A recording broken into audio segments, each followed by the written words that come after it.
Assalamualaikum warahmatullahi wabarakatuh. Dalam rangka melaksanakan kegiatan masa libur kerja, saya bersama teman sudah menjadi kebiasaan untuk melakukan penelitian yang menurutku penting dan mungkin tidak penting untuk orang lain. Seperti pada awal kata pendahulu ini, saya menyatakan bahwa diri saya bukanlah jebolan sekolah akademis yang memuat tentang perjalanan jenjang pendidikan sekolah perguruan tinggi, entah perguruan tinggi negeri maupun swasta.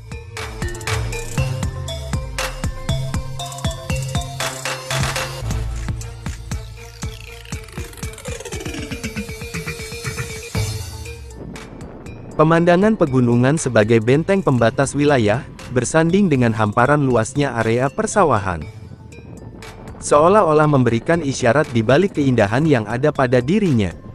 Tersimpan sebuah rahasia, yang menjadikan tanda tanya besar untuk sebuah pertanyaan. Sebenarnya ada misteri apakah di wilayah ini? Ketika misteri atau rahasia harus dimunculkan, ketika itu pula, rahasia itu harus dibuka. Supaya kita tahu, dari mana diri kita bisa atau lebih mengenali jati diri bangsa yang besar, berwibawa dan megah ini. Sudah selayaknya, tabir itu dibuka secara gamblang dan terang-terangan. Dan hukum dari sebuah kewajiban adalah, untuk diperkenalkan. Tentunya dengan penyampaian yang bijaksana. Tidak mungkin, ketika suatu keindahan yang diagungkan, dipuji, tidak menyimpan sebuah rahasia. Sebuah tempat memang memiliki keanekaragaman tentang kearifan lokal yang berada di wilayahnya. Apalagi, kearifan lokal itu masih bertahan hingga sampai sekarang. Jadi tidak mungkin, jika sebuah wilayah tidak menyimpan sebuah rahasia di dalamnya. Yang jelas dan pastinya, tersimpan misteri yang sekiranya wajib untuk dibahas dan perlu untuk diketahui. Supaya menambah informasi pengetahuan tentang suatu kejadian bersejarah yang pernah terjadi, tercetak, tercipta di wilayah ini. Ketika mendapati suatu wilayah yang masih menyimpan berbagai macam kearifan lokal, keindahan alam, dan masih terciptanya kelestarian pada lingkungannya. Tidak mungkin wilayah tersebut tidak memiliki pendorong dan pendukung untuk melakukan tindakan itu. Yang jelas, pendorong dan pendukungnya adalah leluhur pendahulunya yang selalu memberikan pesan moral lewat perbuatan yang menjadi sumber cerita, jejak sejarah, yang menjadi sebuah warisan yang harus dijaga. Ketertarikan kita untuk belusukan atau mengunjungi wilayah Kecamatan Jambu sudah tak terhitung berapa kalinya. Belusukan kita hanya sebatas di seputaran Gunung Kelir saja.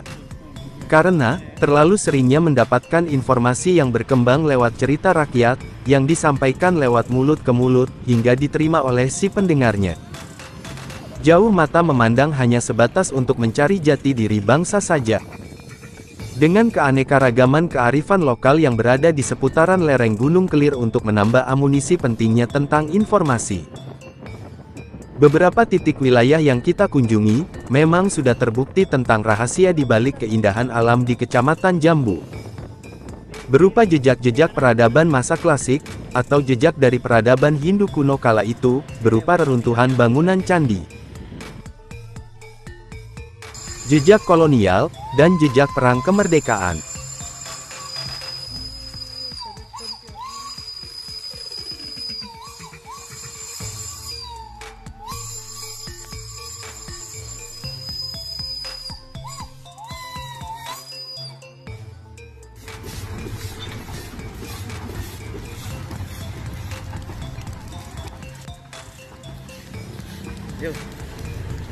Kali ini, ada sebuah rahasia, yang sebenarnya sudah tidak dirahasiakan lagi.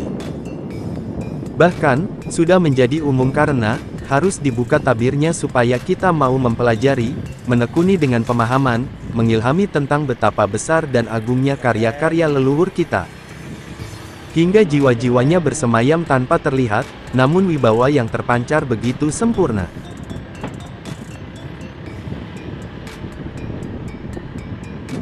Pasar Jambu. Jadi, lagi pasar Jambu di Pasar Jambu. Iya. Sepi pasar Jambu.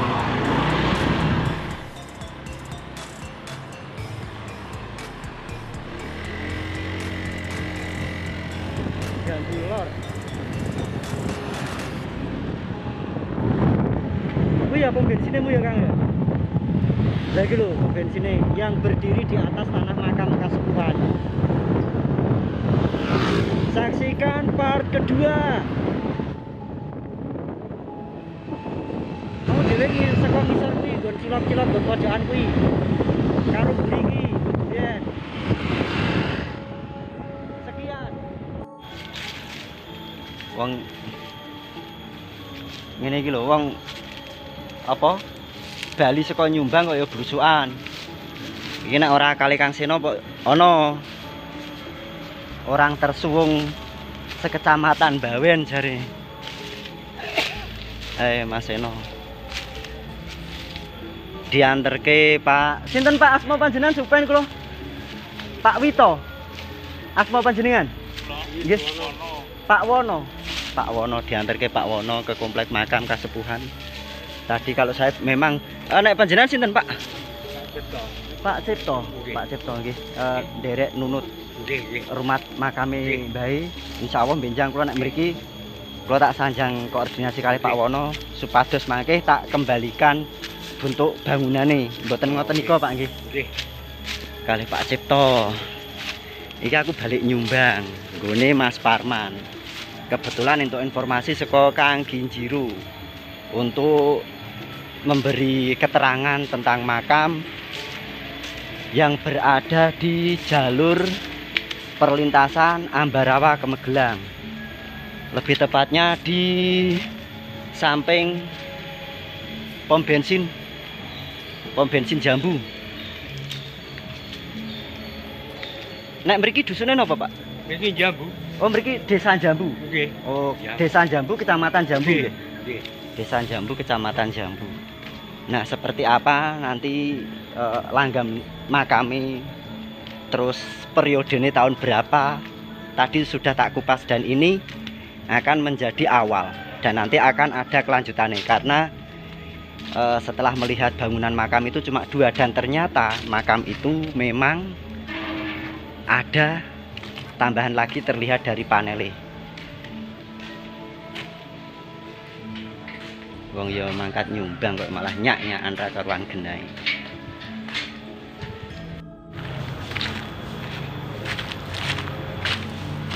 Siang ini kita berada di jalur perlintasan atau jalur jalan raya yang menuju dari Ambarawa menuju ke Magelang. Ini kita berada di bawah persis loh. Dan ternyata di sini itu dulu komplek makam Kasepuhan. Komplek makam Kasepuhan di sini. Nanti kita perlihatkan yang ada di bawah sana ya. Tadi kita memang tidak menyiapkan untuk video ready, kita minta izin dulu sama bapak. Alhamdulillah diperbolehkan. Lebih tepatnya kita berada di sisi timur. Mana ini? Pom bensin Jambu. Ini makam. Oh, niki Pak.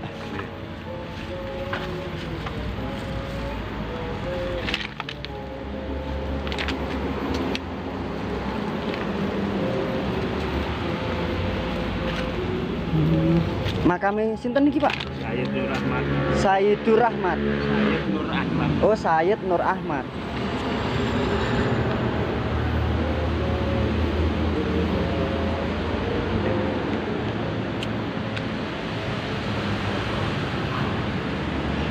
Ini berarti makamnya akeh iki.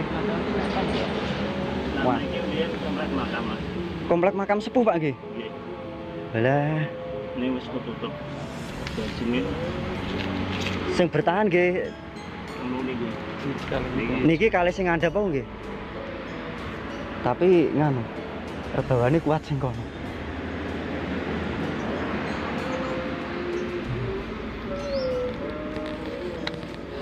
Sayyid Nur Ahmad. Sayyid Nur Ahmad. Di bawah jalan dari Ambarawa ke Magelang. Dalam nggih? Iki makame akeh ngono. Nggih, nggih. Terus sepanjang iki rono ku makam dhek nggawe pondasi ya nek tutup. Oh, jadi berarti pom bensin ini dibuat di atas makam. Walah, terus diuruk. yo ngeri tenan, kendel ya, asli kekendelen. Kok kapan-kapan kok kene Mas ngomong nang. Nggih. Wong ngomong arep ini. Wah, mangke dalu piket, Pak. Iki piket. Nggih, pun monggo madhep, mohon Pak teng wau, Pak. Setelah mendapatkan informasi dari salah satu teman yang kebetulan sama-sama menyukai tentang situs bersejarah. Sama-sama memiliki hobi belusukan ke objek yang bersejarah seperti jejak peradaban Hindu-Buddha, berupa reruntuhan bangunan candi. Nika ampun mlebet kolonial, Pak. Nggih. Jejak-jejak peradaban Islam, berupa makam-makam kasepuhan. Oh, ternyata dulu sini itu komplek makam sepuh. Cuma setelah ada proyek pembangunan pom bensin, makam-makam itu ditutup. Jadi pom bensin berdiri di atas tanah makam atau di atas makam-makam kasepuhan. Tapi nek sing samping kanan mriki mboten enten Pak nggih, camuk namung niku mawon nggih. Nah, saya mriki kula awetene mboten ana Mas. Nggih mun ngandhap niku. Oh. Nah, sebelah mriko memang makam Mas. Wah, wis kuwi. Makam kuno terus itu makam buh tahun zaman Londo, buh zaman Pak Londo. Nggih. Sing Jewu toh sing wae kono kae Mas. Tapi tasih enten Pak. Pondasi lain niku coba seperti ini. Nggih. Jewu toh. Nggih. Wonge sing dimakakake nang jero niki Jewu toh Mas. Oh, lah sakniki pindhate pundi Pak makame? Pindah ning kene. Ya nang nggon pondasi iki dudu. Walah, wis kejem.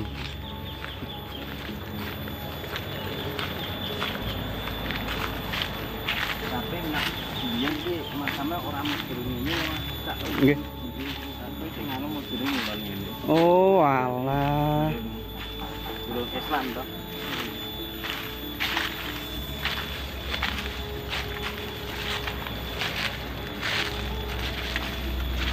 Nah ini loh bukti peradaban Muslim kala itu sudah masuk di daerah wilayah Kecamatan Jambu. Guru ngaji riyen. Dalam Pak? Mbah Kaleke guru ngaji. Oh, guru ngaji. Awal-awale. Nah, kita kupas untuk satu komplek makam ini. Saya Mbah Kalek ingkang pundi Pak? Niki. Niki Mbah Kalek nggih. Nah, mriko diyakini Mbah Kentiwiri. Oh, ingkang niki Mbah Kentiwiri. Nggih Mbah Kalek. Niki Mbah Kalek. Nggih, diyakini ngoten. Nah, ini langgame tembayat ini. Ini langgam bayat. Cuma saya heran ini. Ini beda. Ini komponen beda. Ini komponen beda. Ini komponen jirat. Ini juga komponen makam, tapi bukan milik Mbah siapa? Mbah Kalek, bukan. Karena kalau milik Mbah Kalek itu batu-batunya atau material batunya yang dipergunakan itu batuan putih. Mulai dari bayat asli sampai ke bayat periode 1900-an awal sampai 1930. Itu menggunakan komponen yang sama. Komponen batu yang sama atau material batu yang sama. Cuma bedanya antara besar kecilnya makam. Itu menurut era. Semakin tua bangunan makamnya semakin tinggi dan semakin besar, semakin muda bangunan makam itu semakin rendah dan semakin kecil. Nah, ini makam Mbah Kalek. Ini kalau saya 1900-an awal, ini sudah masuk kolonial ini. Cuma menurut cerita beliau adalah guru ngaji. Ini nisannya patah ini. Nisannya patah. Niki nek dibangun dhuwur malih niki, Pak. Nggih. Niki nek dibangun sak menten niki nginggile.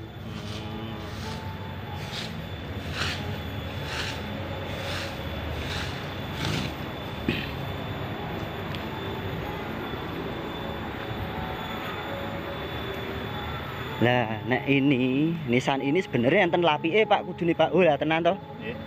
Niki kudune enten lapike Amit Sawu Mbah nggih. Bismillah.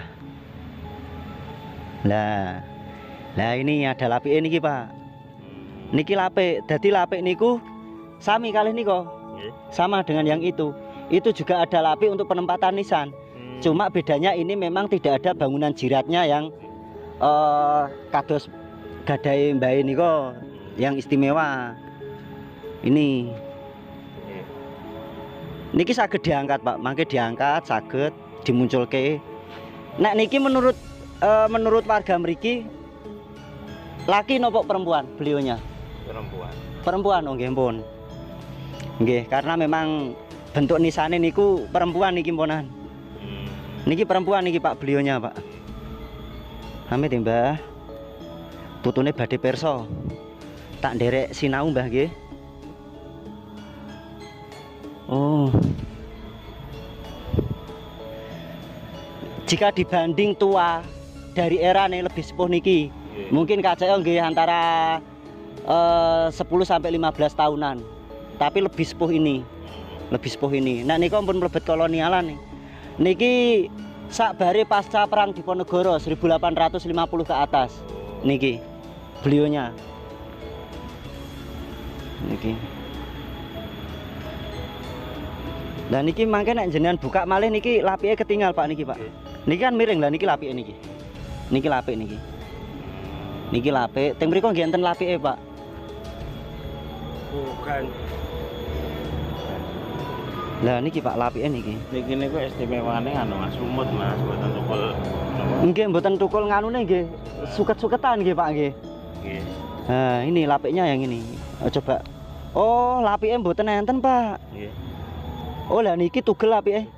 Ini kan sebenarnya enten kunciane niki. Enten kunciane terus ini dimasuki ngeten. Oh niki batu yang putih ngeten iki to. Nggih niku batu putih. Mulai dari Bayat awal sampai ke 1930-an masih tetap menggunakan komponen batu yang seperti ini atau material batu yang seperti ini. Cuma memang ada beberapa dan itu saya baru menemukan sekali pas ning makam Ngembat ya. Komponen batu ini kan beda, kayak batu kali, bukan batu apa, bukan batu ini, bukan batu putih.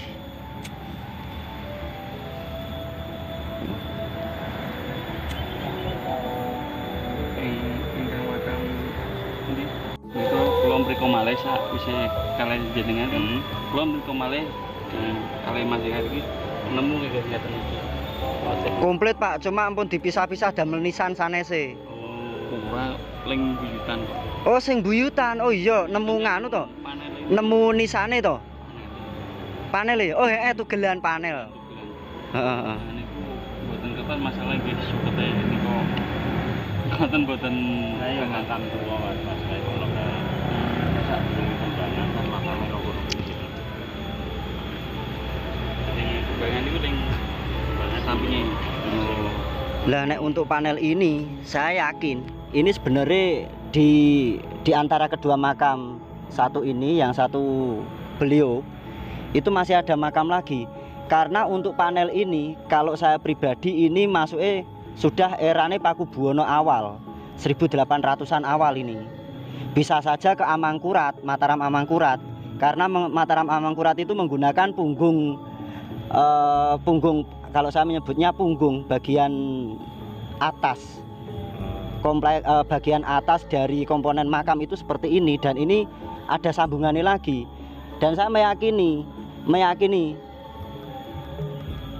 kalau makam ini ketemu di antara 1-2 makam yang ada di sini paling sepuh yang ini, karena ini sampun ketinggal Pak ini Pak, dan ini bukan milik Mbak Yang ini. Untuk komponen ini ya khususnya bukan milik Mbak Yang ini, ataupun komponen ini bukan milik Mbak Yang itu. Ini ada lagi. Aku yakin ini tetap ono makam meneh siji ning kene iki. Tapi ngendi ya? Iki mak tas enten setunggal malih Pak niki Pak. Nek biasa nih untuk penempatan makam dengan yang lebih sepuh biasanya daerah nginggil Pak. Daerah nginggil mriki biasa nih tetap di atas beliaunya, tidak mau di bawah. Maksudnya memang orang yang memakamkan dulu tetap di atas. Ini kudune posisinya makam ini harusnya di atas, tidak jadi satu di sini. Sing niki Pak.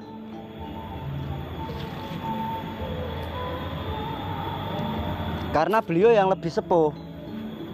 Coba kok kalau curiga daerah mriki-mriki niki Pak, malahan Pak. Misal enten kependem nek niki Pak. Dalem Pak. Iki mbiyen pring. Nggih. Dadine ya aku ora ngerti ini kan mbiyen Niki tetep enten makame malih, Pak. Mboten ketemu sakniki mesti benjang ketemu. Wis to. Tetep enten makame malih niki. Kula tasih yakin tetep enten makame, Pak.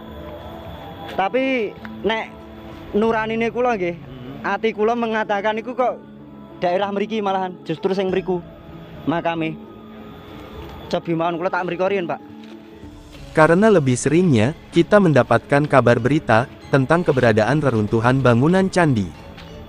Namun untuk kali ini, kabar itu memberikan keterangan tentang keberadaan makam kasepuhan di Desa Jambu, Kecamatan Jambu.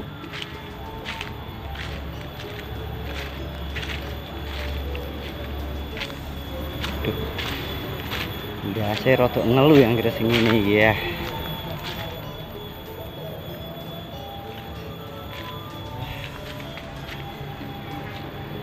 Ciri khas tumbuh-tumbuhan yang di pemakaman ini.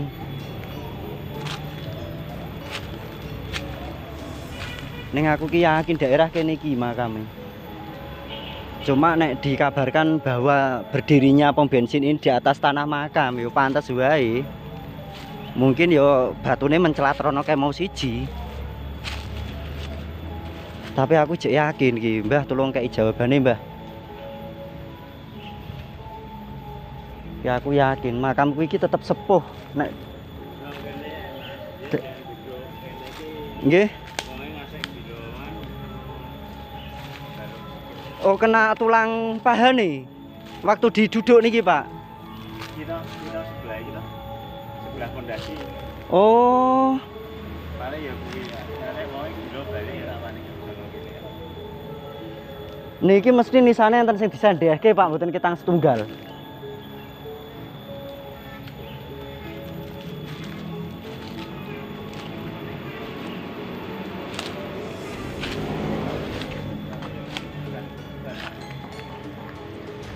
Wah, edan do digawaki sampah iki.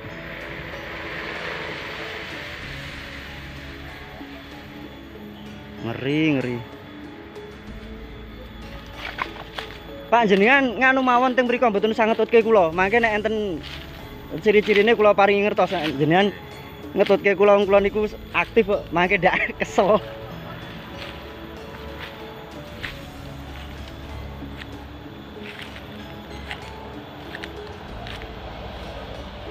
Jan wis.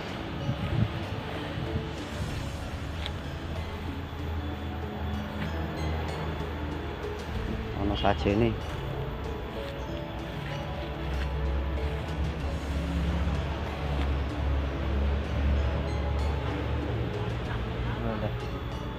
Sumure jerone kok ngono tapi ra ono banyune.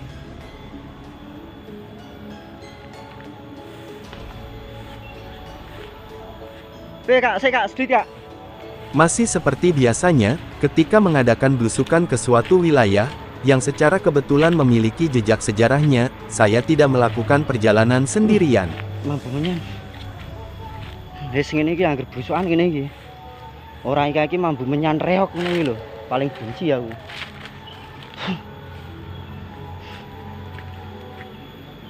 Apa curiga kono iki? Jelasnya, saya tetap mengajak teman yang benar-benar memiliki hobi dan kesibukan yang sama. Melanjutkan tentang informasi yang saya terima, objek berupa makam itu berada di samping jalan penghubung antar kedua wilayah, yaitu Kabupaten Semarang dengan Kabupaten Magelang. Setelah kita kunjungi atau kita sambangi wilayah tersebut, kita dibertemukan langsung dengan salah satu tokoh yang termasuk disepuhkan atau dituakan di desa. Beliau bernama Bapak Wono. Apa? Salah seorang tokoh yang memiliki ketertarikan tentang situs-situs bersejarah, dan masih terus mengembangkan kearifan lokal Nusantara di daerahnya berupa tarian daerah. Ini jamnya rak nyandek ya Kak ya. Kita lanjutkan besok. Nanti tak buka ke part yang kedua nih wis. Yo.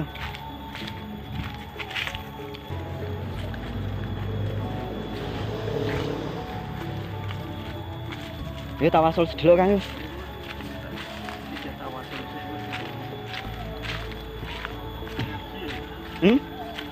Yo.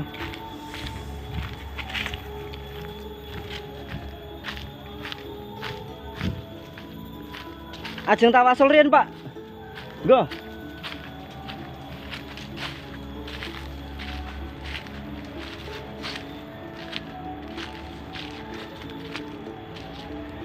Niki sing damel patokan niki, Pak nggih. Niki makam niki bukan tidak hanya 2. Karena kula terpaku kalih panel niki. Ini bukan milik Mbae. Bukan milik Mbae yang ini juga. Yo nampir ini makamnya akeh masalah Nggih, waduh, Yesus. Makam itu ada 2 pusara yang bertempat di sisi pojok paling timur. Identitas tokoh disebutkan dengan menyadang gelar sosok kiai dengan predikat ulama. Bernama Kiai Kalek, beliau adalah seorang tokoh guru ngaji Al-Quran. Dan Mbah Kendi Wiri merupakan sosok tokoh masyarakat yang disepuhkan. Memang jika kita perhatikan, kedua makam tersebut memiliki perbedaan dari segi bangunan makam maupun segi pahatan nisannya. Akan tetapi memiliki sepak terjang di periode yang hampir bersamaan. Periode 1800-an akhir dan periode 1900-an awal. Setelah dipelajari dari pahatan jirat makam, pahatan nisan, konsep penataan makam, dan kontur tanah yang berteras, akhirnya menemukan titik terang yang menyatakan bahwa makam Mbah Kiai Kalek memiliki langgam tembayat dengan periode angka tahun 1900-an awal. Sedangkan makam Mbah Kendi Wiri hanya sebatas pahatan nisan dengan lapik penyangga berdirinya nisan, tanpa bangunan jirat yang tersusun dari panel yang ditentukan. Walaupun kedua makam tersebut memiliki perbedaan yang sudah saya sebutkan. Walaupun kedua makam tersebut juga memiliki perbedaan usia dari tingkatan bangunan makam. Ketika dibahas, langgam tembayatlah atau makam Mbah Kiai Kaleklah yang memiliki argumentasi pokok bahasan lumayan cukup panjang. Jika dibahas mulai dari langgam tembayat awal sampai langgam tembayat periode 1900-an awal. Sebenarnya, untuk konsep bangunan makam langgam tembayat memiliki kesamaan, dari pepunden awal hingga periode masa akhir langgam tembayat berhenti berkembang. Yang menjadi pembanding hanya besar dan kecilnya bangunan. Semakin besar, semakin tinggi, semakin lebar dari konstruksi bangunannya, maka semakin tua pula usia bangunan tersebut. Semakin tebal, semakin besar, semakin tinggi pahatan nisan, semakin tua usia dari periode angka tahunnya. Ukiran pada bangunan jirat makam, dan ukiran yang terdapat pada pahatan nisan, semakin memberikan kesan yang artistik, penuh makna, dan selalu memenuhi ruang kosong pada media terpahat. Banyak ukiran-ukiran dengan pahatan tapak dara dan ornamen hiasan berbentuk flora. Dari periode langgam tembayat awal, periode Mataram Islam awal, periode Mataram Islam Sultan Agung Hanyokrokusumo, periode Mataram Islam Amangkurat, awal Pakubuwono, hingga periode zaman kolonial 1900-an. Semakin tua semakin besar bangunannya, sedangkan semakin muda, semakin kecil bangunan makamnya. Walaupun, jenis material yang dipergunakan untuk langgam tembayat itu sama. Semakin muda dari langgam tembayat, semakin sederhana konsep bangunan makamnya. Semakin sederhana pahatan nisannya, hampir tidak memiliki pahatan dengan model atau bentuk 3D. Tanpa hiasan sebagai ornamen penghias bangunan makam. Begitu sangat panjangnya perjalanan pahatan dari langgam nisan tembayat, tanpa merubah konsep jati diri dari pepundennya. Beda dengan nisan-nisan periode Mataraman, ketika pergantian pemimpin dengan periode masa yang berbeda. Pahatan nisan selalu mengikuti perkembangan di zamannya. Walaupun sama-sama semakin muda, pahatan dari ornamen bidang hias, semakin sepi atau semakin sangat sederhana.